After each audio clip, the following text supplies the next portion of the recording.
check. Oh, step back. I'm sorry. Is this better, guys? All right, I gotta do another mic check. Mic check. Mic check. So, happy Juneteenth, everybody. Yes, happy Juneteenth. Power to the people. But thank you guys for joining us. This is West Wednesday, week 569. We've been fighting for accountability, not just for my big brother Tyrone West, but literally for all the victims of police brutality and murder, and all the worldwide issues that are happening, from everything that's happening to the Palestine, just to everything. All these issues matter, and they matter to us, and that's why we're here tonight. We're at Poopy Hall. We're at Poopy Hall. So, and real quick, in case nobody, like, 'cause we have a lot of folks out here, but in case someone don't know who my brother Tyrone was, I would love to bring them into the space. My brother Tyrone West was a father. He was only 44 years old when he was executed. 44 years old. He never got a chance to meet his grandbabies or anything. He only got a chance to barely meet one of his grandchildren, but the rest of his grandbabies, he never got a chance. He was an inspiring artist, and he was everything to me. And literally, on July the 18th in 2013, my brother Tyrone West was brutally executed while driving black in a murder car. Literally wasn't doing nothing wrong. Borrowed my Mercedes Benz. I didn't have that car for 3 months, and what I thought would keep my brother safe ultimately got him targeted and brutally murdered in front of 17, I mean by 17 maniacs. And literally 17 maniacs beat my brother to death. I'm talking about pepper spray, kick stomp, tase, mace, torture. One unarmed man, he wasn't armed. Literally, they pulled the vehicle over. They said he was driving too slow towards a stop sign. And the reason why he was in the Kentmore Houseway neighborhood, he was picking an acquaintance up that he barely knew. And she was in need of a ride, and I let him hold my car. And I wish I would have went with him, but if I probably would have went with him, you guys would have never probably met Tawanda Jones, because I would have been, because no way I would have stood there and watched my brother be brutally executed, beat to death in broad daylight at approximately 7 o'clock. And the beating lasts all the way to 7:18. So every time I see those numbers, it just flips my stomach. It's horrible. Nobody deserved, nobody could have survived an attack like that. And even though my brother was healthy, physically fit, no one could have survived an attack like that. And that brings it back to, we talk about Juneteenth. We talk about all the stuff that hells and nightmares that we lived through constantly, that we're still going through. And for my brother to be beat to death in broad daylight by 17 killer cops, and the last maniac killer, David Lewis from Morgan, sat on my brother's neck, putting his 340 pounds into an unarmed man that been pepper sprayed, tased. He's in a hard position, hands behind his back, face down, gasping, pleading for his life, screaming, Trayvon Martin, help, Trayvon Martin, help. Because that was one of the last conversations me and my brother had while he was alive. That's when the Black Lives Matter had just kicked off, literally. That's when the verdict came in, literally that Saturday. I'll never forget that Saturday before my brother was executed. I'll never forget the verdict of Trayvon Martin came in, where George Zimmerman was let off the hook completely. And I was to the point, I was so like upset. And I remember calling my big brother. He called me with the news because I wasn't even watching the news. And I was somewhere. And I told him at that point, I said, Big brother, I'm getting ready to go to the bar. He said, Sis, you don't even drink. I said, Well, I need a drink. I'm going to the bar. He was like, No, come see me. And I went. And me and him both sat. We talked about it. And it was just sad. And he just was saying, Yeah, we got to worry about all the George Zimmermans that plague our communities. That was the last words my brother would ever say to me. Because that conversation spiked back up when literally he was borrowing my car. And then I told him, I said, Well, let's have this conversation when you get back. But I guess that's one when I meet him in the gates of heaven that I'll have to have. Because thanks to this crooked system, I will never have that conversation. And nobody's family deserves to be doing this. This is very tiresome. It comes with threats. I came home yesterday. Somebody destroyed some property on my porch, like vandalizing. The week before that, a Caucasian man was at my door for no reason. As soon as he realized the video was recording him. He ran. He ran like a bat out of hell. That's why I put it on Facebook. I put it on social media. I put it out there so I come with receipts. So you guys won't think I'm crazy or making something up. I have no reason to make none of this stuff up. And this is why I fight so hard. And I'm never going to stop fighting. And before I wrap up, and literally, I had to get my brother's body examined because David Fowler, he lied and said my brother died from a bad heart and dehydration. And he took 5 months to give us a partial autopsy report where he lied. And I literally had to go on my pocketbook. I'm a teacher. I don't make money. I made it because of the passion. I love the babies and everything. Having 2 degrees, one in social work, one in education. I love the babies. I know I can make more in social work, but I will not oppress our people. That's why I got out of that fast. I will not be a part of this dirty system. Yeah. So I'd rather educate and teach the babies and work for pennies. But for me to have to go into my own pocketbook to have my brother's body exhumed, and for me literally to take my name off of hush money, y'all. They try to give me $1 million to shut up and go away. Don't call the killers out, is what they say. Don't call them out. No, I call each and every last one of them out. Take my name off, completely off. And I'm still, like I said, but it comes with consequences. When you don't sell your soul, you don't sell your people out, it comes with consequences. And it's not good. You have the in-house fight and all that kind of foolishness, everything, literally. But I keep my focus on the victims of police brutality, starting with my big brother on down. That's what keeps me focused. I don't entertain foolishness. That's why everybody says, well, how can you do it? I don't entertain foolishness on no level. I keep it moving. I keep my focus on all the victims. Because guess what? While we in-house fighting or pointing fingers or doing foolishness, people are getting murdered. They are dying. And our voices are not being heard. And I'm so honored tonight to have my brother JC out here. He used to come to West Wednesday. I remember when he first found his voice in the movement. I saw him as he came, a little timid on the mic at first, talking, kind of reserved, looking at that little glow that he got in his eyes now. But he just wouldn't say anything.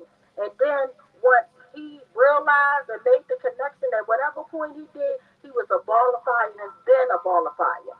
Literally feeding this whole entire system from literally starting a group called Circle of Voices in his own damn home.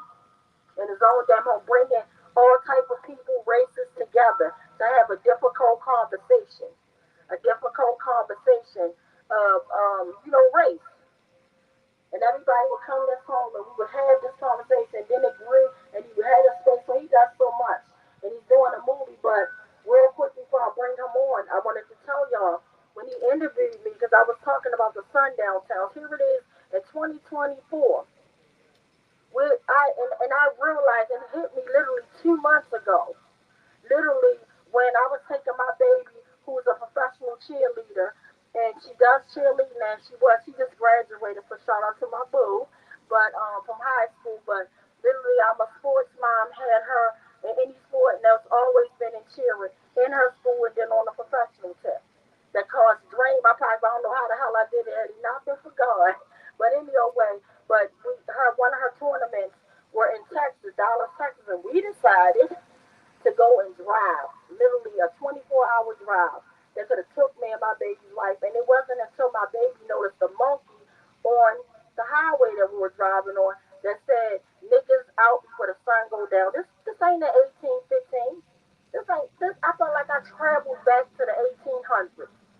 And then literally seeing all the racism, going to different states where they're like, it was horrible. It was terrible. Like, I still are traumatized. And so to share that interview with my brother and then to relive a nightmare that I had as a little girl in middle school, high school type of thing, where skinheads attacked the whole entire school and we try to run in a school for shelter and the principal, Mr. Finn Dyson, the racist piece of crap, he locked us out the school bill, told us to go around the other side.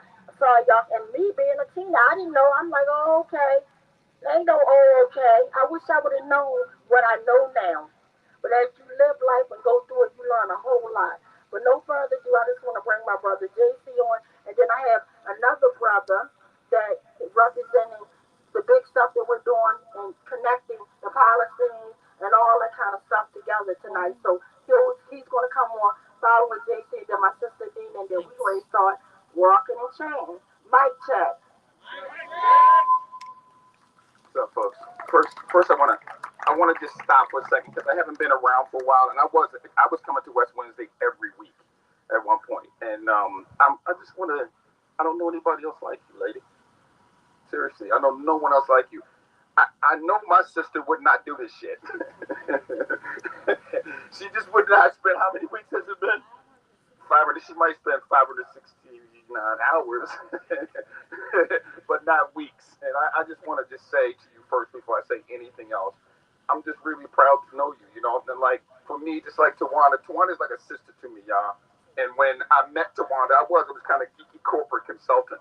And I met Tawanda, and then shit, I went like from there to like another in another direction because I met her, and like my life has changed because I know you. And I say a lot more that I feel because I know you. I don't edit myself as much as I used to as a black man in this country because I know you. And I want to just appreciate you for that because it touches everything that I do. Everything. Yeah. Love you to death. Yeah. For real, love you to death. Okay. But first I want to start with Palestine. That we are letting America kill children and women in the way that it does. It's fucked up. It says something about America and it says something about us. Before the uprising, George Floyd was this big, huge thing. Now, you barely even hear his name anymore. Like, what the fuck are we doing right now, folks, as activists? What the fuck are we doing in terms of moving ourselves forward and tackling some of the issues that we had? This place ain't going to change without us doing that. If you look at what's happened to us right now, during the uprising, more billionaires were created in this country than at any other point in the history. When we were fucking sitting at home not making any money, the assholes were out there making all of the money, and they're still doing it. Look at the food prices right now. I run a food operation, right? And I started going to the grocery stores again about 6 weeks ago. What the fuck? Mm-hmm. What the fuck? Like, you got Ben & Jerry's. I used to get Ben & Jerry's ice cream, 2 of them for $6. One is $6.99 now. One is $6.99, and that was on sale. It was $7.99. I went and got the Safeway brand. Okay, I went straight to the Safeway brand. I'm not like it's weird that our country is like it is right now. But for Palestine, I want to say it is so hard to watch what's happening there, and that American bombs are killing these women and children. And I'm going to say men too, because they're citizens. They're not combatants. They're killing thousands and thousands and thousands of people, and we're just sitting there and watching that shit like it's normal. And then when kids protest about the shit, they arrested over 2,000 kids. And I don't know how many of you know, but some of those kids will not get their degrees because they protested that shit. 4 years of going to school, and then you don't get your degree because you protested. They didn't shoot anybody. They didn't throw rocks at anybody. They didn't do shit. They just sat on an educational plantation is what they did. They sat on an educational plantation too long, and now they're going to lose their degrees because they did that shit. To have a voice in a country where your voice is supposed to be, you're supposed to have your voice being heard here, and we're now making kids not have their degrees because they open up their mouth. It's total bullshit. And so I want to say that, like Palestine, I'm with you. And it's not anti-Semitism to support the women and children that's in Palestine. Fuck that shit. That part. Fuck that. It's not that. And so, and then here's the last piece I want to talk about. Juneteenth. When we hear about Juneteenth, I've heard anything from the black people in Texas didn't know they were free to all kinds of shit. But I'm going to stick on the didn't know they were free piece. Ain't no fucking way. Ain't no way. It's like saying to people in the South that they didn't know that people were free in the North. Black people talk to each other. It's Texas. So how can you be in Texas and not know that all of your cousins and your family and all those other people were free in other places? That's impossible. It treats black people like we're just straight up ignorant, like we don't know shit. And then fuck Juneteenth. I know this might be something that people don't want to hear, but fuck Juneteenth. I'm fucking tired of getting holidays and shit. Holiday is not going to feed my family. It's not going to feed my family. It's not going to take care of me. You keep giving me these fake-ass holidays. Black History Month, you gave me the coldest fucking month in the year. And shortest. Coldest and shortest month in the year. I'm from Africa. I'm not from Switzerland or some shit. You know, it's like, why are you giving me a so? And then the other piece of it is that our black leaders accept that shit. They accept that. Nobody should have signed off on us getting the fucking Black History Month in February. You should have fought for something different. Why do we make it June? Let's make it June. Matter of fact, let's make it May. It's nice, calm weather, you know, cool shit. You know, February, get the fuck out of here. So for me, I think what we need to do as a people, I think yes, we do deal with racism, we do deal with discrimination, oppression, and all that shit like that, y'all. We've always dealt with that shit. We've always dealt with that shit. The reason why we're losing right now is not because racism and oppression and all that shit exists. It's because we're not fucking doing what we need to do to make sure that we're addressing the problems that's causing us so much pain. That's why we're not, and I'm not blaming us. We're not to blame. But we got to get our asses up or our enemies are going to fucking destroy us. And so I wanted to come out for a minute. First, I haven't been here for so long. I've been running this organization called Be More Community Food. And we've passed out 8 million pounds of food in the city since COVID started. Yeah, 8 million pounds of food. And what we were doing is giving out somewhere between 25 and 35 pounds of food to everyone who came through our line for every 3 members of their family. So if you had 3 members of your family, you were getting between 75 and 105 pounds of food every week. Not once a month, every week. We were killing it. And it was interesting because I started my stuff here as an activist, you know, and right in front of this building a lot. And I think my activism caught up with me. The city went from funding me fully to about 40% of the cycle. I had to fire my employees and all kinds of shit, you know. And we're getting this food into the city at an infrastructure cost of 8.6 a pound, 8.6 cents a pound. Shrimp, scallops, pasta, organic produce, all kinds of shit. I got big companies that send me trailer loads of stuff for free. And the city didn't fund it. Like, what the fuck is wrong with it? What the fuck is wrong with y'all? What the fuck is wrong with you people? You know, so I just wanted to stop for a minute and I really came here to be with Tawanda for a minute, y'all. And it's because she's my sister for real. I'm not fucking around. Like, it really, there's few people in my life, because I don't listen to most people because most people are full of shit. And I listen to her. And my life changed because I listened to her, and I came here to support your work once again. You know, we are in movies together. We went to the UN together. Remember that night with the ice and snow and shit? Oh yeah, when Leon Bridges video, we were like partners in this whole thing, and I've been gone for so long, and when I see her now, I'm like, I get all smiled up and shit because I missed her. I missed being here, you know, and part of me was trying to blend into the system a little bit, not fully though, y'all don't even think that shit, but enough where I can have access to some of the resources, and those people fucking stink. They stink. Like the funding apparatus in Baltimore is very racist and very white. Very racist and very white. It doesn't mean that because you're white, you're bad. But a lot of you motherfuckers are. And I'm telling you right now. And I've been dealing with them over the last couple of years trying to get the resources that we need to feed our people. And it's weird as shit that this city doesn't seem like it gives a fuck about the people at the bottom. It doesn't care about the people at the bottom. There may be 1 or 2 voices in there who talk about it, but you can look at the evidence and see that the city doesn't give a shit. I'm 63, y'all, okay? So I've been around for a little bit. When I was born, the inner harbor was flat as shit. All those big buildings, they weren't down there. Guess how they got there? They're sucking all the resources from the poor neighborhoods and putting it down there. While our people are living in lead-infested houses and rat-infested houses, and the city ain't giving a shit about them, they're building that up down there, and our people are going hungry and going without proper housing, and their kids are going without proper education and sitting in classrooms. Like right now, if the kids were in school today, many of them wouldn't have air conditioning. In the wintertime, kids are sitting in classrooms with fucking, you know, goose down coats and hats and gloves and shit on, and you can see the steam coming out of their mouths when they talk in class in Baltimore. But if you go to the Board of Education, them fuckers are hot. And they're cool in there, like they are more important than the children. They are not. You are not. And until we stand up, they're going to keep treating us like this. Love you to death. Mic check. Mic check. And before I bring about other brother on, I just want to say real quick, and it brings back a terrible flashback because I remember last year this time when my sister Dina, who's going to come up here also and speak, had sent me a horrible video with all the work he's done. And then he didn't tell you, he said about food, but not only was he giving families food, he was giving them household items, soap, toilet paper, like everything that you need, like straight grocery, just free.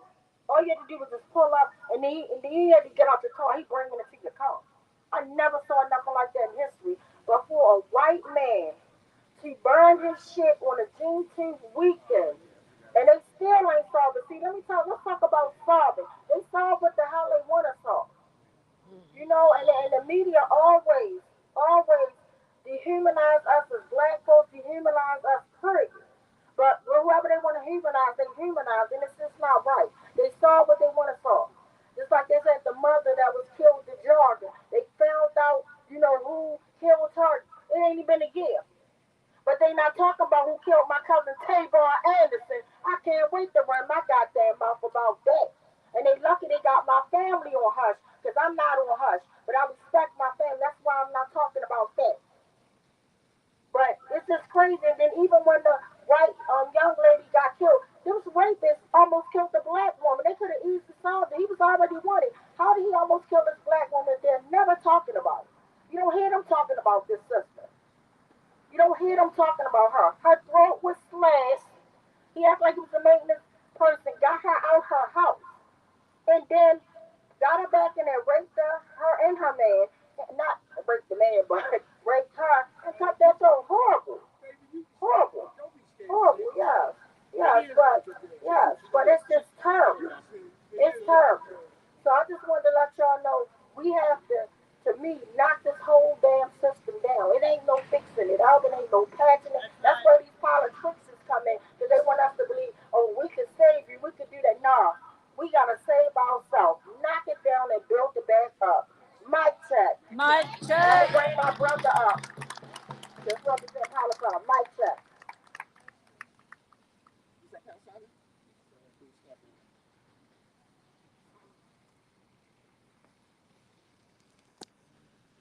Building off on a little bit of what was said, um, we need to feel a duty that we need to organize outside of like going out in the streets, chanting all day, being out every day for the past 8 months, whether it be for Palestine, for liberation of all people. We need to organize in our communities as much as we can so we can achieve what we need to make sure that the system that was built to oppress us does not continue to work as is right now. So organize, organize, organize. But hello everybody, my name is Firas. I'm with the Palestinian Youth Movement, um, an independent transnational grassroots organization of Palestinian and Arab youth fighting for the liberation of our people and homeland against Zionism and imperialism. Today on Juneteenth, we celebrate the end of chattel slavery of black African peoples who were stolen from their homelands and forced to work on stolen indigenous land to feed what would become the U.S. imperialist war machine. At the same time, we also use this day to recognize that the freedom is still yet to be achieved. And remember that our primary goal is still total liberation. For although chattel slavery ended 150 years ago, the black liberation struggle continues to this day. Likewise, for over 100 years, despite facing colonization, occupation, and now a genocide, Palestinians have resisted Zionism and U.S. imperialism. Just last year, Palestinians in Gaza, despite living under 17 years of siege at the hands of Zionist entity of Israel,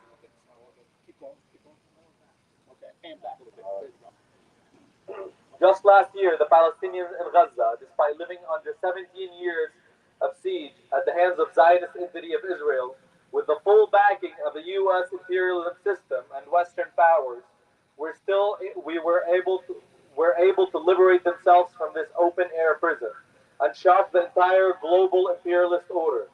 Yet, since October 7th, the Zionist entity of Israel continues its genocide against Palestinians in Gaza with full support of U.S., murdering over, shame, murdering over 40,000 Palestinians and murdering and imprisoning thousands and more throughout all of Palestine. How have our people continued to carry on the struggle for so long under such a brutal conditions? Through steadfastness. Sumud in Arabic. Steadfastness is what keeps the Wanda Jones and the West Revolution going every day, every week. Murdered at the hands of Baltimore police. Steadfastness is what drives Palestinians in Gaza to resist the Israel's genocide of our people worldwide into the streets in support of the Palestinian liberation. We must remain steadfast and we must also be united because our enemies are. Biden continues because to send billions of dollars in weapons to Zionist entity of Israel, while politicians invite Netanyahu to speak here in the U.S. to show them that they still support the genocide, to speak in front of Congress on July 24th. Even here in Baltimore, we see Zionist and anti-black forces working together, with talks of a cop city for a police force that trains with Israeli police. The forming of a private police force at Johns Hopkins University, a university with investments that materially support Israel's genocide, and a collaboration between local Zionist institutions and the Black Miss Leadership class through Elijah Cummings' youth program in Israel. Even last year, the mayor himself attended an Israeli Independence Day celebration right here in the city. Shame! That is why we are here today. Like we were 2 weeks ago in D.C. to surround City Hall, and we are the red line against police brutality. We are the red line against imperialism. We are the red line against Zionism. From east to west, Baltimore will attest, and from the river to the sea, Palestine is almost free. Thank you all. So much, that is disgusting. I didn't even know the man attended no foolishness like that. Thanks for inviting me. So I'm going to wake up my sister Dana. Mic check. Mic check. I'm probably going to be all over the place because I have a few things. About Palestine and Israel. The thing that bothers me the most about that thing is not only all of the women and children that are dying and how the Israeli army is constantly like telling them, go south, go south, go south, and like down by Rafah, and then, oh, we're going to invade Rafah. It's like they're pulling them together like fish in a barrel and shooting the missiles and stuff, and they're just purposely killing them. And then they're bombing schools, they're bombing hospitals, claiming Hamas is in there, and we all know like that's just a load of shit. Another thing that bothers me is how they refer to the whatever happened on October 7th, Israeli hostages. But then when they talk about the Palestinians, they're saying they're prisoners. And there's no difference. It's just young people who were bold enough to face against the Israeli army were locked up. They didn't have weapons. They had maybe rocks, but the Israeli army had arms and body armor. And they were locking them up and they called them prisoners. And then for every one Israeli hostage that they released, they were swapping hundreds of young Palestinian people. So they're literally holding thousands and thousands of young Palestinian people in prisons as hostages. They're hostages. Don't get it twisted. They're hostages. And Israel is trying to literally just steal that land. So I mean, we don't have any qualms with we're not getting it twisted in our head here. There's a lot of people here that are against like what's going on, and I don't understand the fascination with our government with the Israeli government, except that like we're like sending them money, millions and billions of dollars, and we can't even feed our own people here. We're not even educating our own people here. Like we don't even have everybody housed. And then the Israelis are blocking the food shipments and the supply shipments and the medical supplies. That's crimes against humanity. Why are we okay with crimes against humanity? Why is the United States government okay with crimes against humanity? And I say, let Netanyahu come here because he should be arrested. He should be arrested and sent to The Hague to face war criminal charges. I'm going to switch gears, bring it back to Baltimore. The other day, I was doing something outside, and a group of men were walking up and down my street, putting flyers in people's mailboxes. And the one came up and started talking to me, and it was they were stumping for Ivan Bates, which he's not even running for anything right now. It was just they were passing out a quote unquote report card. A report card, I guess, that I failed to notice that failed to report that the locking up of young people has gone up substantially.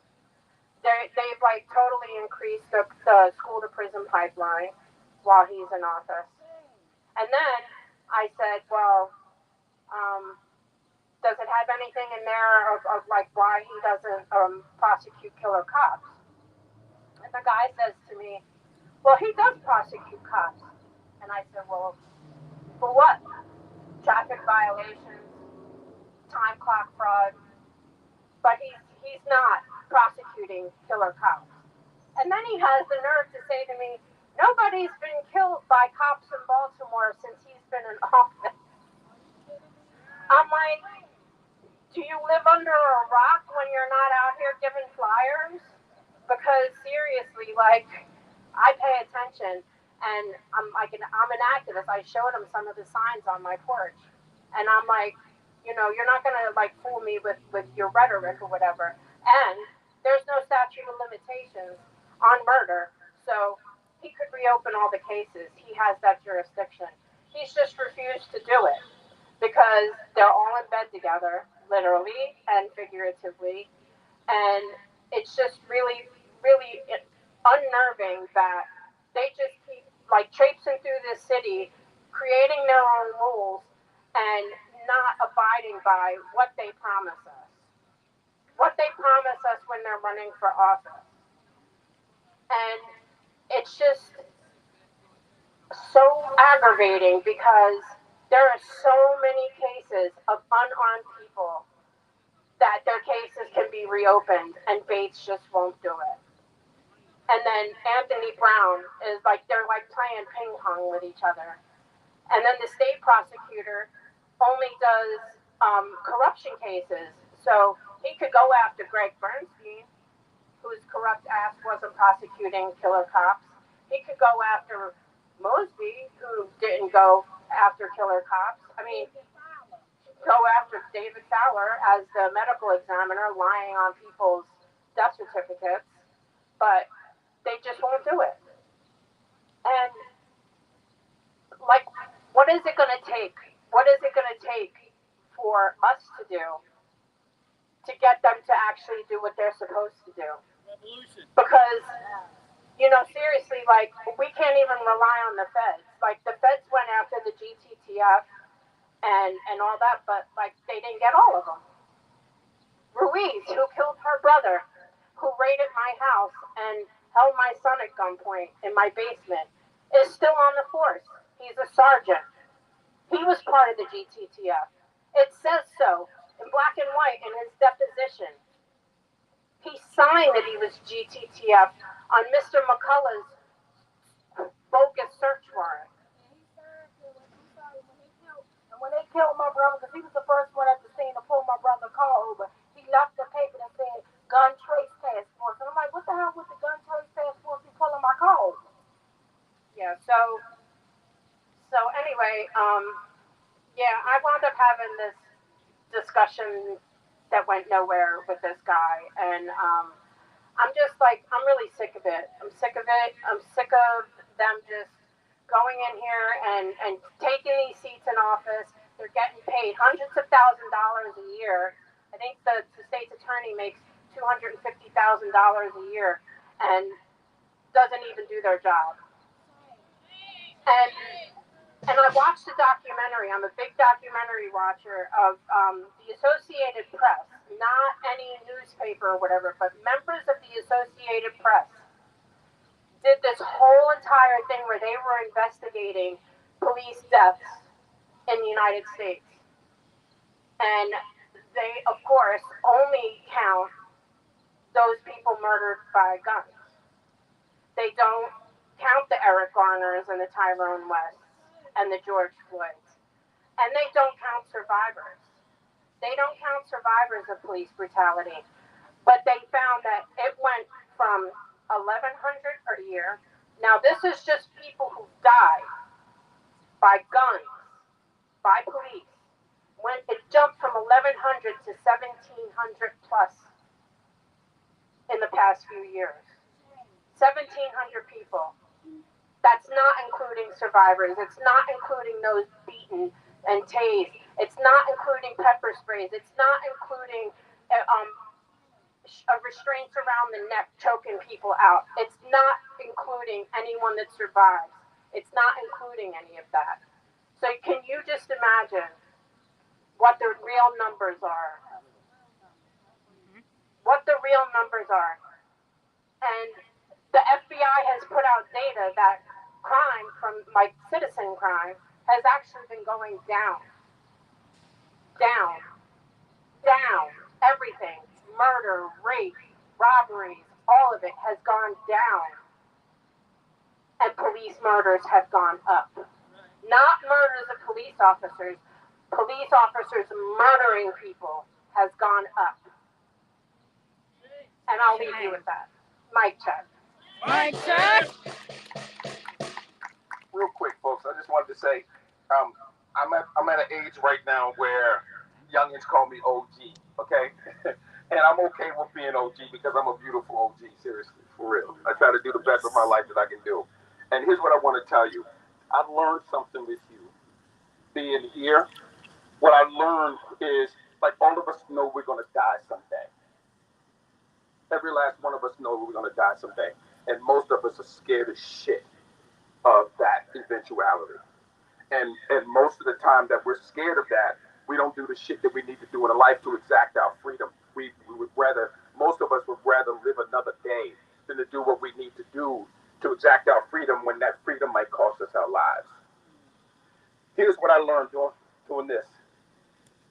I don't want to be a OG 90-year-old motherfucker hiding behind a couch regretting that I didn't get out and do something to change this place. I don't want to be that dude.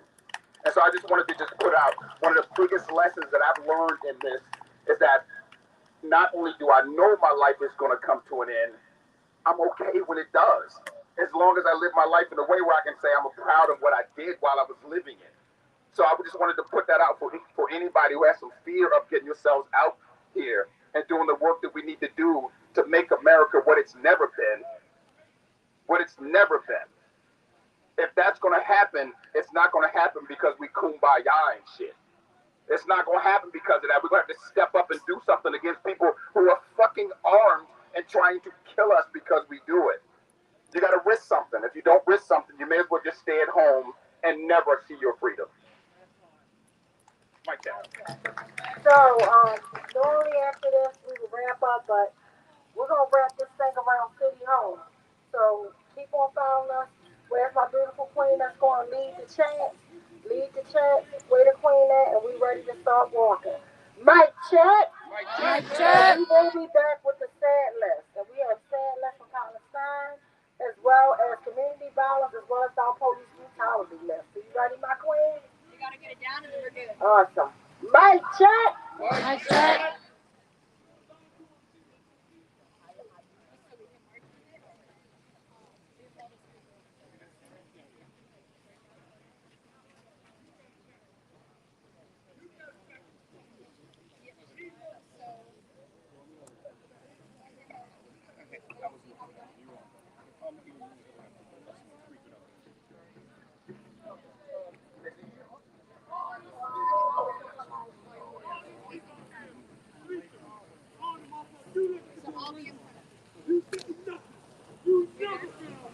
All right, there's the infiltrator. Don't worry about him. There's always one.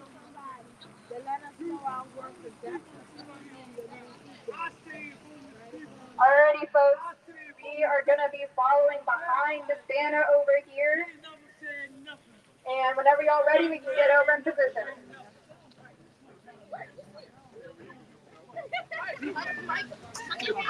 Sorry. Yeah, I was going to do that. Yeah.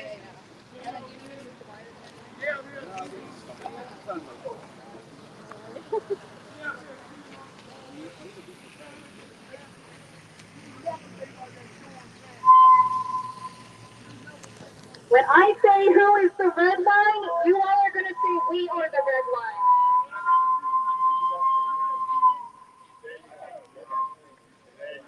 Can you hear me? Yeah. There we go. Okay, all right. When I say who is the red line, what are you going to say? All right, let's go. Who is the red line? Who is the red line? Who is the red line? Who is the red line? Who is the red line? Who is the red line?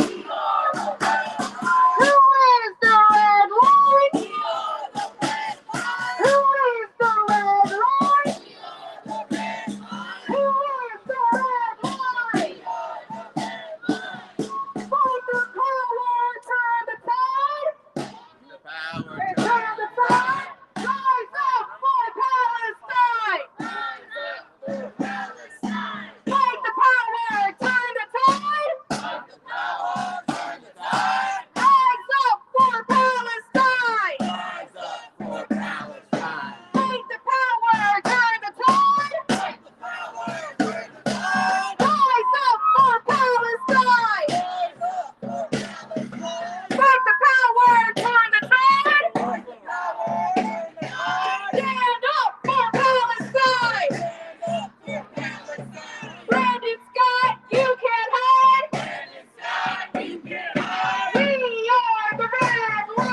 Out Boys. Jump Out Boys.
that was awesome. That was amazing.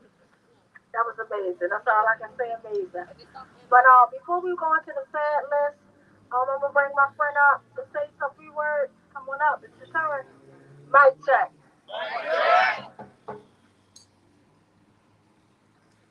Thank you so much. How are we doing, Baltimore? Thank you so much. So much. First, I want to say, Assalamu alaikum. My brothers and sisters of revolution and liberation. My name is Denard, and I'm a proud organizer and proud member for the Party for Social Liberation here in Baltimore. Today on Juneteenth, we gather around City Hall to draw the red line that our politicians refuse to draw for us. We draw this red line not only against the genocide committed in Palestine with weapons purchased by our tax dollars, but also against the genocidal dehumanization of black people that's been built into the American project since its inception. On June 17, 2021, President Biden officially declared Juneteenth a federal holiday. This proclamation came after a year after the uprising sparked by the murder of George Floyd, a murder committed by police officers whose funding Biden championed both before and after the proclamation of this holiday. Shame!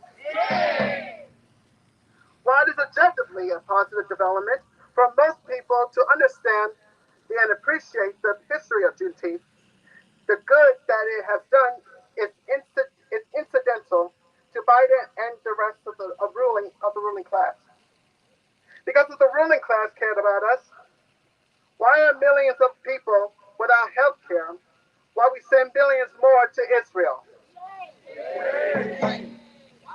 If Biden cared about us, why did he sign the crime bill that put thousands more people in prison? That part. If the ruling class here in Baltimore cared about us, why are there over 1,000 homeless people while there are 10 times as many vacant homes that they could be living in? Why do a third of our children live in food deserts? Why do schools still not have air conditioning or safe drinking water? When the government drops bombs on Afghanistan and Iraq, that's for you and me? No. When they conduct coups and assassinate leaders in the global south, that's for us? No. The sanctions that prevent Cuba from getting fuel and medicine, that's to keep us safe? No. The ruling class care about us? No. No, that can't be it. Biden's decision to declare Juneteenth a holiday was not only an attempt to co-opt the movement against police brutality in the present, but to continue a legacy of co-opting the overarching historical narrative of black liberation. The ruling class will always tell history as if they were the agents of progress. Yep. American history textbooks want us to believe that President Lincoln suddenly grew conscious at the end of the Civil War No. and ended slavery out of the goodness of his heart. No. Similarly, the narrative of Juneteenth suggested that good-hearted northern white Union soldiers stood in the Texas as saviors, there to fulfill some moral or legal obligation to inform the enslaved people of their freedom. But that's not the whole story, is it? No. At the onset of the Civil War, in April 1861, Shepard Mallory, Frank Baker, and James Townsend, three men enslaved as field hands on a farm in Virginia, were forcibly taken by their masters to eastern Virginia to build an artillery battery for the Confederacy. They got word that their master then planned to force them south to North Carolina, where they would continue supporting the Confederate war effort. On May 23, 1861, these These three men chose instead to escape their lives of slavery and make a break for the Union stronghold, Fort Monroe. Their decision to set in motion a chain of events that would eventually end the Civil War and slavery itself. The commander of Fort Monroe, General Benjamin Butler, was not an abolitionist. However, when three enslaved men arrived at the fort, he could see how ridiculous it would be to follow the Fugitive Slave Act, and send them back to their masters, just for them to keep contributing to the war effort against them. Instead, he declared these three men Oh as my God. contraband and allowed them to stay in the fort. Lincoln, at the same time, made it clear that the Union's effort should not interfere with the South's particular and peculiar institution of slavery, but took no issue with this decision, as it still maintained that these men were property. Over the course of the Civil War, up to 500,000 enslaved people took advantage of this loophole in Union policy and fled their masters. They joined Union forces at forts or formed their own contraband camps in Union controlled territories, quickly forming their own communities. These camps also helped recruit black soldiers to the Union's war effort, leading to around 180,000 formerly enslaved soldiers fighting in the Civil War by its end. So it was not only white Northern Union soldiers who arrived at Galveston, Texas, to tell the enslaved people there that they were free, but formerly enslaved men who knew exactly the consequences of the new. Don't pay attention to him, y'all. He's just fucking going. He's doing his thing. Stay with him, okay? Stay with him. Okay. I see a lot of the audience is paying attention to him. Stay with him, okay? Thank you. Thank you, Fred. So it's not only white Northern Union soldiers who arrived in Galveston, Texas, to tell the enslaved people that they were free, but formerly enslaved men who knew exactly the consequences of the news that they were bringing. Some historians believe that it was the growing movement of enslaved people fleeing captivity that ultimately made the institution of slavery untenable in America. The war did not lead to Lincoln to gain a dislike for the peculiar institution. Rather, enslaved people themselves made him see that there would be a cost, political, social, and economic, to maintaining this institution.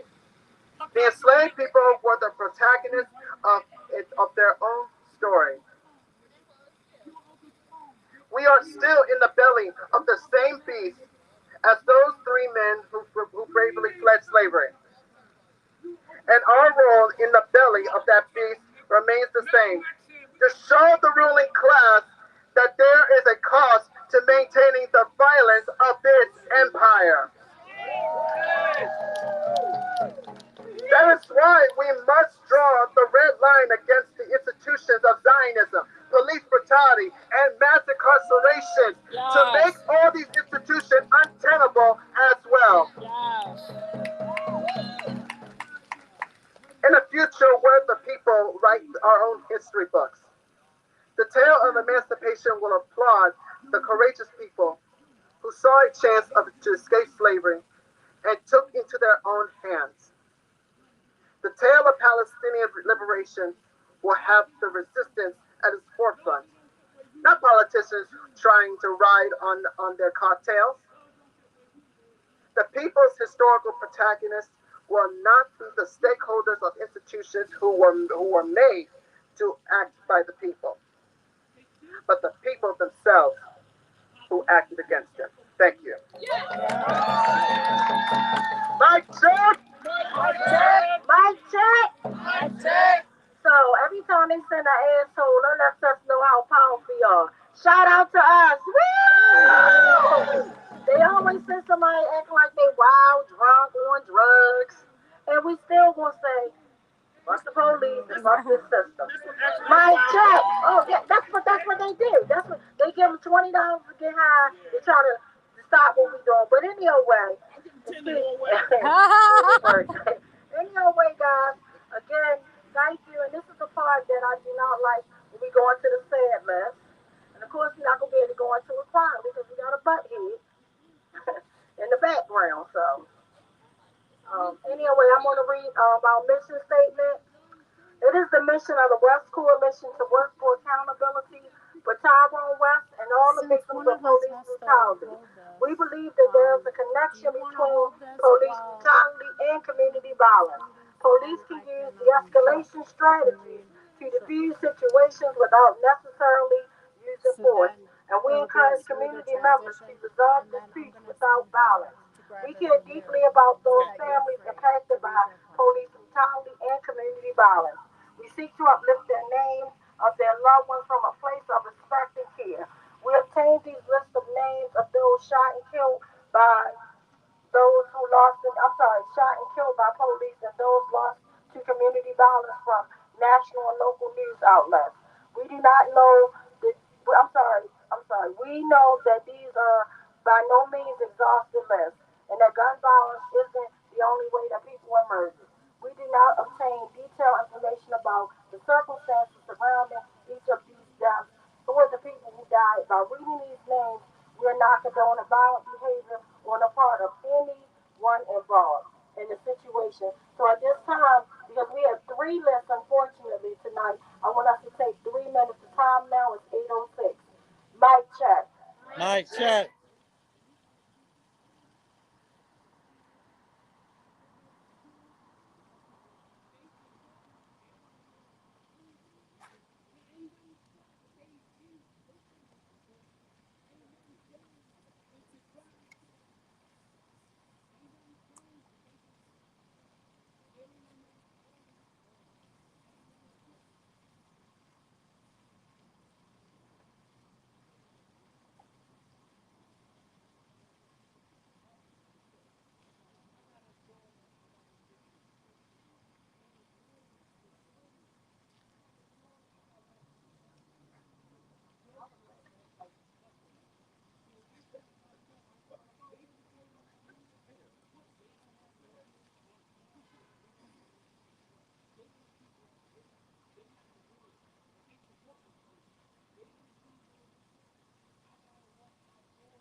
Thank you guys so much. The time now is 8:09.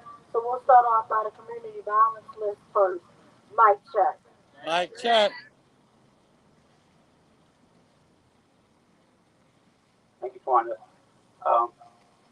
Tawanda, I'm going to run a little long today because I usually say a little something about the community violence list and why I read it and why we read it every week. And that's true, but JC and Farrar have both talked about the importance of building community and doing that here in our immediate area. And it reminded me of a thing I read recently. I read a book, and at one point it's called Bear There. It's about Native Americans in urban areas. But at one point the fellow was talking, and he was talking about suicidality in Native teens. But he gave a metaphor for what was going on that struck me as being the way that I see the world now. It's the way I see our world. And what he said was, we're standing here and we see these people jumping out of the windows of a burning building and plunging to their deaths, and we keep pretending that the problem is that they're jumping. And so we board up the windows and we build ways to catch these people, and we go inside and we send counselors in to tell them that fire is good and it's their friend and cooks their food and keeps them warm in the winter, and we don't understand why they keep jumping out of the damn building. And to me, this is our whole society. We've built a society where vast numbers of people don't see themselves as having a future, don't see themselves as having anyone behind them, don't see themselves as part of a community, don't see themselves as having any power to change anything. And then we wonder why the leading causes of death in this society are homicide, suicide, fentanyl, alcohol, all these deaths of despair. And then and we wonder, why are these people in Gaza willing to undergo these horrible, why are they doing this almost suicidal stuff that they know they're going to be bombed, they know they're going to be shot up. And it's the same thing. It's the same damn building.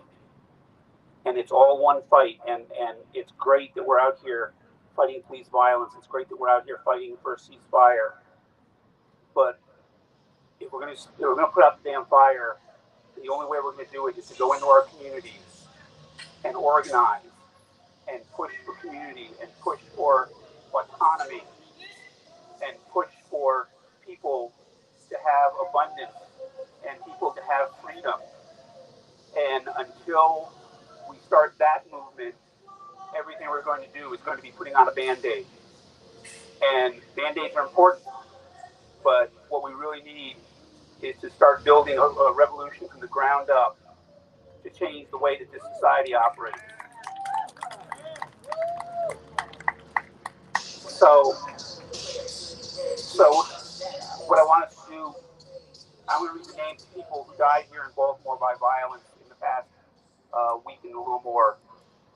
And I want us to just lift those names up, and if you just echo those back to me, and I want us to send out, love and strength to their families, send out prayers if you pray, and I want us to use each name to dedicate ourselves to doing this work that we do, because this is why we do it, so that we don't have these lists anymore. There you go. So, let's see here, there's a ways to go back. This is a little more than 2 weeks worth, starting with Saeed Rahim.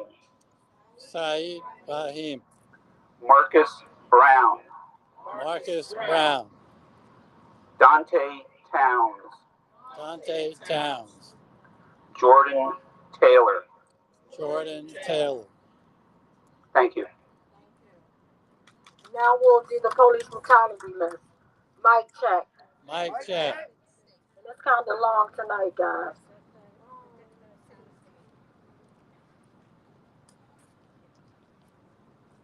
Okay, there'll be 3 of us reading these because it's a really long list. Starting back on May 29th, 2024.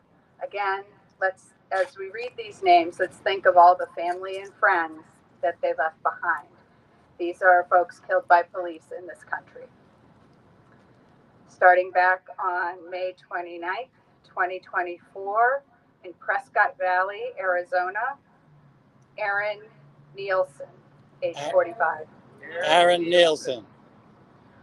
On May 30th, 2024, in Tulsa, Oklahoma, this name was withheld by the police, an unknown man. Cell blocks for killer cops. Ashe. On May 30th, 2024, in Minneapolis, Minnesota, 35-year-old Mustafa Muhammad. Mustafa Muhammad. On May 30th, 2024, in Miami Gardens, Florida, 27-year-old Daniel Lewis. Daniel Lewis. On May 30th, 2024, in Silver Spring, Maryland, 28-year-old Bishop Daniel. Bishop Daniel. On May 30th, 2024, in Jackson, Mississippi, name withheld by police. Cell blocks for killer cops. Ashe. On May 30th, 2024, in Lebanon, Oregon, 49-year-old Gino Marcosia. Gino Marcosia. On May 31st, 2024, in Saybrook Township, Ohio, name withheld by the police. Cell block for killer cops. Ashe. On June 1st, 2024, in Anderson, Indiana, 44-year-old Lataris Harrison. Harrison. On June 2nd, 2024, in Nashua, New Hampshire, 41-year-old Ryan Prudhomme. Ryan Prudhomme. On June 2nd, 2024, in Phoenix, Arizona, 27-year-old Joshua Maine. Joshua Maine. On June 2nd, 2024, in Spartansburg, South Carolina, 25-year-old Nicholas Papala. Nicholas Capala. On June 3rd, 2024, in Anchorage, Alaska, 21-year-old Tyler May. Tyler May. On June 3rd, 2024, in Lubbock, Texas, 48-year-old Roy Chadwick. Roy Chadwick. June 4th in Flowood, Mississippi, 27-year-old Preston Banks. Also on June 4th, in Bellevue, Virginia, 44-year-old Jason McDuffie. Also on the 4th in Jasper, Texas, 67-year-old Elvin Land. Also on the 4th in Dover, Delaware, Biden's hometown, 51-year-old Arnold Azamar. Also on the 4th in San Antonio, Texas, 19-year-old Robbie Hernandez. On the 5th of June, in Brentwood, Pennsylvania, 37-year-old Craig McGrath. Also on the 5th in Jacksonville, North Carolina, 39-year-old Jamie Mitchell. On the 6th of June in Baton Rouge, Louisiana, 21-year-old Tyquarius Armstrong. Also on the 6th of June in Homestead, Florida, 33-year-old Gabriel Rodriguez. Also on the 6th of June, Casper, Wyoming, 26-year-old Trey Spurlock. On the 7th of June in St. Augustine, Florida, name withheld by police. Cell blocks for killer cops. Also on the 7th of June in Hiram, Maine, 39-year-old Stephen Nelson.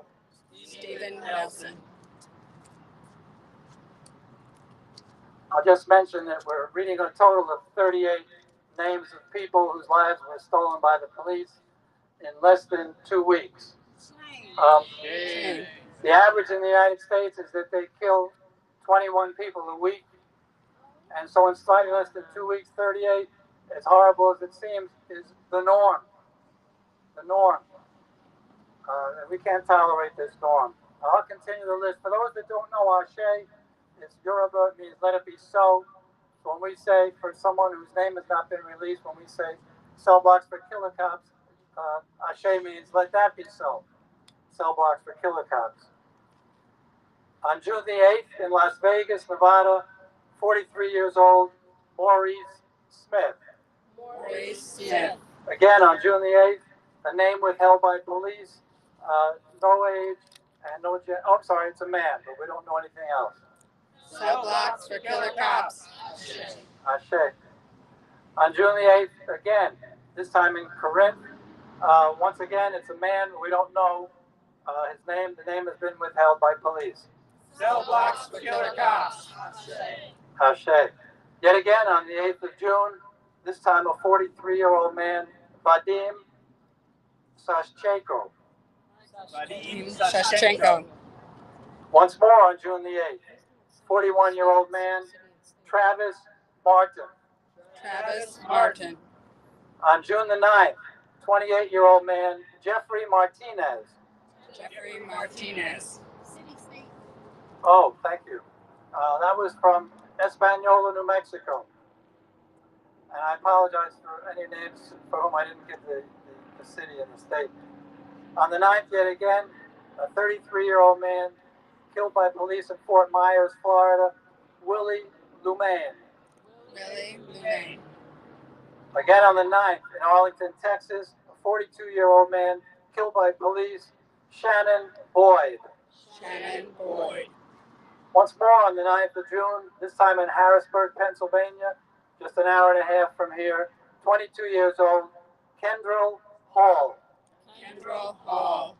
On June the 10th, the last three names we'll uphold this evening. First in Lewistown, Pennsylvania, 29 years old, Ridge Rhodes. Ridge Rhodes. Again on the 10th, this time in Belfast. Emmy, that's Maine, right? Yes. Thank you. 65 years old, Daniel Ryan. Daniel Ryan. And finally, in Clayton, North Carolina, 24 years old, Jose Lopez. Jose Lopez. Thanks for all your solidarity and support. Mic check. Mic check. For the Palestine list, Mike check. Mic check.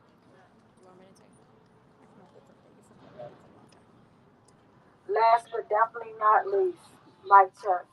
Mic check.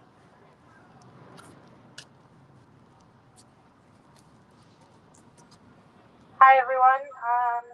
My name is Anissa. I'm also with the Palestinian Youth Movement, and we're going to read a list of about 30 martyrs in Gaza right now. And I wanted to start off by saying that if you've been able to take a look at the list that's written out behind everyone, you'll notice that each person has a long name. And I want y'all to understand the importance of why their names are so long. It's tradition in Arabic culture to carry the names of your father within your own name. And so each name, it represents their father and their father and their grandfather and their grandfather. So not only do these martyrs' names represent one life that was taken, and all of these are under 18, under the age of 18. So not only is it one life that was taken, but it's a life that represented so much for their family, and they represented an entire lineage. And there are so many families that have been wiped off the map completely, that do not get to carry on the next name. They do not get to carry on their father's name.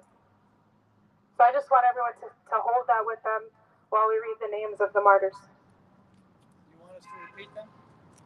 No, we can just keep going through the list. All right, this list, of course, like the list is very long. There's over 40,000 people, men, women, and children. Like we could go on for hours, even days, if we were just gonna continue to mention all of them. But yeah. Is this 30 of recent 30, or is it scattering of names throughout? All across. Okay. Yeah, all across.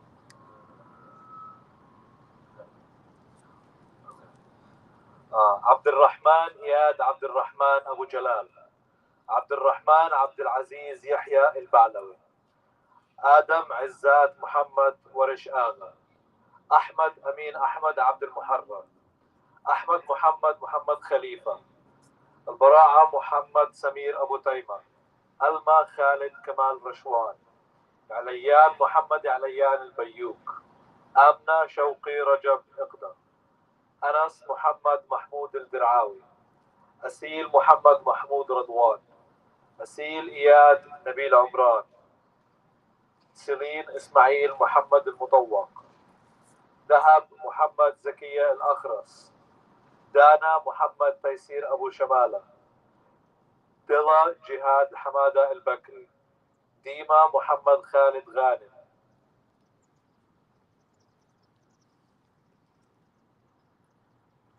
أحمد سعيد أحمد فلا، أحمد شادي تالا الحداد، أحمد تلاد علي برهوم، عايشة جهاد جلال شاهين، عالية عبد النور سامي السوري، ألما عدنان جمال القطراوي، ألما مؤمن محمد حمدان، ألما قيس عبد الكريم الزهراني، اليان عبد الرحمن اليان الأشقر،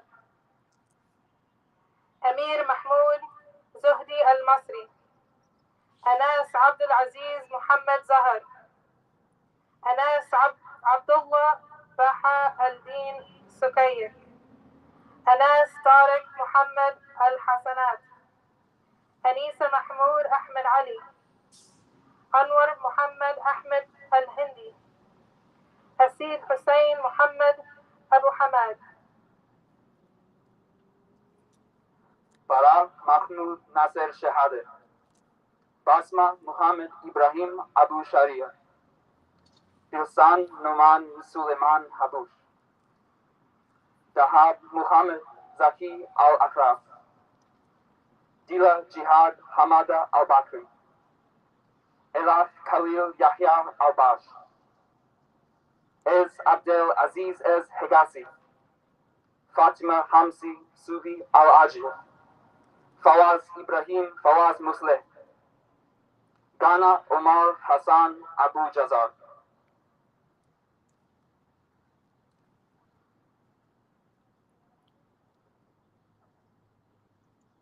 So again, we're not reading the entire list because we know it's 40,000 too long.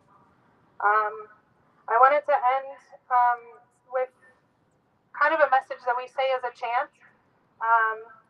And the chant goes, Ya Shaheed irtah irtah. It means, oh martyr, do not worry or rest, rest. And the second part is, وإحنا نوصل الكفاح, which is, we will continue the struggle. And so if you want to say the first part with me, it's Ya Shaheed irtah irtah. Ya Shaheed irtah irtah. يا شهيد ارتاح ارتاح Ya Shaheed irtah irtah. يا شهيد ارتاح ارتاح Ya Shaheed irtah irtah. يا شهيد ارتاح ارتاح. And this goes for all of our martyrs in Palestine, in Gaza, our martyrs here in Baltimore, on Turtle Island, our martyrs all across the world. We will continue the struggle in your name, in your honor. We honor our martyrs every day. Thank you.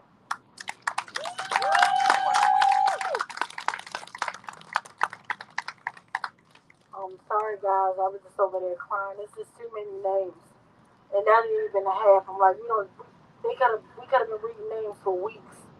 Enough is enough. Like, I'm tired of crying, but I'll never get tired of fighting. So we'll continuously fight for Palestine. We'll continuously fight for all the victims of police brutality and murder. We're going to continuously fight and for all the victims, even if they wasn't murdered, just being brutalized. Because we know that people would go through stuff. Because a lot of people in Palestine are being brutalized right now, and they didn't die. So we're uplifting everybody. So just remember, live to love, love to live. I love you all. We will see you next week. Mic check. Mic check. All right, I'm going to pass it to Uncle Bill. Mic check. Mic check. As the march was coming back from City Hall, I took a little video. So would anyone object if I post that on social media? Is that a problem for anyone? Okay, thank you. All right, thank you all. Love you guys. Thank y'all so much.